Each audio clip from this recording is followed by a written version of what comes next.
Hey everybody, I'm a raging papist once again, and it's been a little while since I've had time to make a YouTube video. But there's a lot going on, both in my life and at the world at large, so I thought I'd take a little time to address some things. Um, Firstly, off the bat is because so many people are making videos currently on the migration crisis going into Europe. Um, I'm sure you've heard of it if you're part of the React sphere, if you're political at all. You'll have heard of the tens upon tens of thousands of refugees that are storming across Europe, trying to get into Hungary, Poland, Germany. Uh, England is already sort of saturated, if you will, with them. And one of the things I wanted to share with everybody was a personal story that I shared with Millennial Woes about a year ago. Millennial Woes, if you don't know, is one of my personal favorite YouTubers. He's big in the reactosphere. He just seems like an all-around great guy. And he did a project where he, you know, he asked people to send in stories of multiculturalism and their experiences with it. So I've put a link in the description. So please go check out his channel for all things sort of reactosphere. But one of the things I've kind of made peace with is I am ready to put a name, at least put a channel name to the story myself. Just to understand that I can't afford to be doxing myself. I'm in a political world that being against multiculturalism, being against diversity, progressivism in general is frowned upon to the point that you will be excommunicated, basically, if you are not in lockstep with these people. And so, obviously, on this channel, I will never reveal what my actual name is, but I think it's time that I need to start taking a stand. And if all these other YouTubers and people are starting to actually discuss multiculturalism and the migration crisis and Islam and infiltration and all of these big topics, these big ideas, I think that we as a society should start trying to address it ourselves at the common level. Everyone should be thinking about this. And so I've linked to where Millennial Woes did a masterful reading of the story that I sent him, and made it very artsy and very cool, like with a lamp and all kinds of stuff, about a year ago. So this is just me using my own voice to read the story, and everything in the story is true.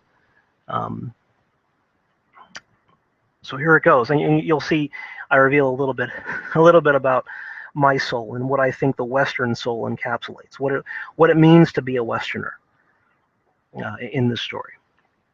So here it goes. To be an older college student in his late 20s, going into a community college was an odd thing, but I'll start with the foundation of my identity and how the issues arose. My real education came from attending a traditional four-year university. I was surrounded by good kids, had great times while I studied history, politics, philosophy, and theology. It must be said that never once did I question or feel uncomfortable with the people around me. My circle of friends ran the gamut of priests, atheists, liberals, conservatives, boys, girls, feminists, jocks, nerds, and even the token Marxists the universities love to spit out. Essentially, if the person was at least cordial to me, I had no real problem with them. It was upon returning home after graduation that I realized the culture that I had surrounded myself with. All of the people I knew were white, middle to upper class people. Of course, I knew some minorities on campus, but they were never my immediate friends.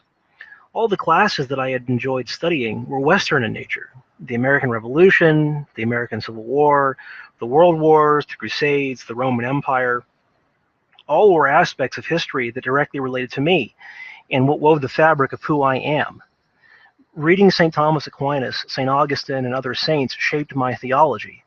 The philosophers from Plato and Aristotle, ending with the postmodernists who shall not be named on this channel, shaped my political understanding. Again, all Western thinkers that shaped the world and who are a part of us as Westerners, even if we don't like what they have to say. I also had a passion for Japanese and Chinese history, but while I found it very interesting, I could never identify with it. It was historical curiosity, not something that directly spoke to my soul. 3 years after returning home, I found myself pursuing a paralegal certificate at a community college in downtown Phoenix, Arizona. I knew that I was going into a world where people were not as well off financially as myself, and I obviously expected more minorities, but no amount of reflection could have prepared me for what I entered, which was a world of splashed colors on a black background. The walk from exiting class back to my car was strange. In theory, I simply walk down one flight of stairs to the ground floor, walk across an outside walkway in front of the vending machines, and proceed to the front of the school where I walk through the parking lot to my car. The reality is far more harrowing. Leaving the class, I see some displays on the walls to the stairs. There were slogans about celebrating African American heritage and art. The art itself looked like finger paintings on a big piece of black cardboard. It was just smeared with colors. But if you looked closely, you could see words like tolerance, diversity, pride, and others. There may have been a black and white image of Martin Luther King Jr., or that may be me inserting it into memory. Next to that was a poster about celebrating fashion with a well-tailored yet extremely cheap suit behind the glass. Pictures of women and drawings adorned the sides of it with a slogan about being on the cutting edge of culture. I suspect the use of the word cutting was meant to be humorous, as there was a pair of scissors going across a tie. At the base of the stairs in front of the vending machines were a pack of Arabs. There was at least 10 to 15 men with their women, and I say their women because the women were either in the middle of the group with each other or on the laps of the men talking and laughing in front of the machines.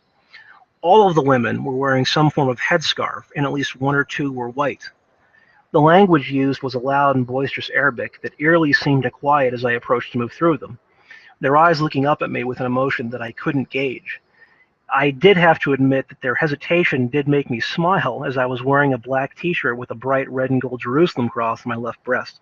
I have a lot of those shirts.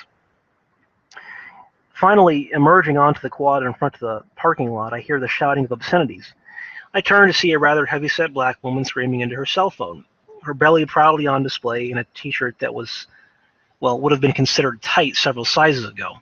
The vulgarity spewing from her mouth would have made a sailor blush. Every other word was unintelligible. I literally could not make out what she was saying other than her cursing. I did notice, though, that in the midst of her antics, several groups of people did turn to her, yet simply kept walking, perhaps because they were eager to get home, feared telling her to keep it down, or were as amused as I was that the English language could be so abused. Finally back to my car, I honestly couldn't say why I felt strange, like I was the odd man out. This is just a community college, right? Surely these people are pursuing degrees of some kind, becoming educated people. I must not be giving them the benefit of the doubt. But no matter how I reasoned with myself, it always kept coming back to the thought, what strange people. The following day I had class in an office building, and these would be my real paralegal courses, not on the main campus. And I said to myself, thank God, no more displays of fake relativistic culture, hopefully no more gatherings of Arabs and everything that comes with them, and no more perverse and uncouth loudmouths. I expect professionalism. I was pleased with everything that I had seen. People were walking around with smiles. There was a security guard that greeted people as they walked in. It was clear that people that came into this building were here to study the law. And that's when it happened, the event that made me realize what I was up against. The pictures on the wall. Leaving the classroom, there was a framed painting next to the water fountain of several black women and black men wearing Victorian-era clothing. I thought it was strange. I had never in my life seen a black woman in a Victorian bell gown attending a grand ball. The entire image, whether it was the clothing they wore, or dare I say even the skin color of the people, looked entirely out of place for the setting. The next painting depicted several Native American Indians in their traditional garb, looking weary and stoic, yet proud and dignified at the person that was viewing them. The next painting was of Mexicans in their traditional 1800s garb, wearing or holding jugs of water on the top of their heads. Not a single painting on the ground floor had anything to do with what I consider America. They were all individual peoples with absolutely nothing American. There was no pictures of the founders, no pictures of the revolution, no pictures of any great statesmen or lawyers, no pictures of the Southwest, not a single picture of a white person doing anything, I realized that my culture, Western culture, all the things that I was raised with and that I really studied in university were unwanted. They weren't being taught at this school. Every person was broken down into their own little branch of civilization, a god unto himself that can't be criticized or scrutinized. All civilizations are equal. All civilizations are beautiful and should have pride. All values are equal. All people are equal, except the whites. We don't want their culture, their lifestyle, or their institutions. Institutions including their Christianity. At some point, my people abandoned me. Our Christian values, our history of greatness, the very belief that an immigrant can come to the US and become American by his action alone was abandoned. There was an educated teenage girl that I one time saw at a store. She was a cashier. She doesn't even know what happened in 1776. And when I pressed her, her defense was, "I'm not a history buff." America is no longer the great melting pot nation. Instead, we are to celebrate the creation of a chunky, inedible goulash, with each possible different person bringing something new to add. There's no longer an American people.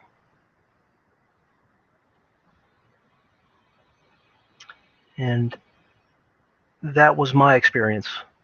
One of the things that made me start pondering the reactosphere when I realized that as a boy becoming a man, it's not the same.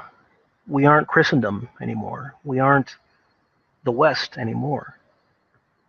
It's just not the way it is. So, thank you for listening, and I'll talk to you guys later. Thanks. Bye-bye.